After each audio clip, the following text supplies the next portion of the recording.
అసలు ఈ ఆలయాన్ని ఎవరు నిర్మించారు, ఎప్పుడు కట్టారు? దీనికి సమాధానం చరిత్రకారుల దగ్గర కూడా లేనేలేదు.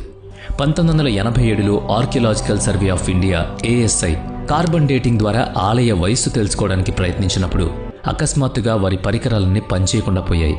ఈ ఆలయం తన రహస్యాలను బయటపెట్టకుండా తనను తాను కాపాడుకుంటుందా? ఇక 2020లో నాసా వారి ప్రాజెక్టు గరుడలో భాగంగా తిరుమల కొండలపై పరిశోధనలు జరిగాయి. ఆ రిపోర్ట్ శాస్త్రవేత్తలను భయపెట్టింది.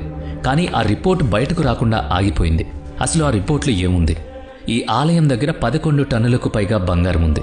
కేవలం స్వామివారి విగ్రహానికి అలంకరించే కిరీటమే 1000 కిలోల బరువుంటుంది. కానీ అన్నిటికంటే రహస్యమైంది ఈ కిరీటంలో ఉన్న కృష్ణమణి. ఇది ప్రపంచ ప్రఖ్యాతిగాంచిన కోహినూర్ వజ్రం కంటే కూడా చాలా విలువైంది. అసలు ఈ మణి వెనుక ఉన్న నిజమేంటి?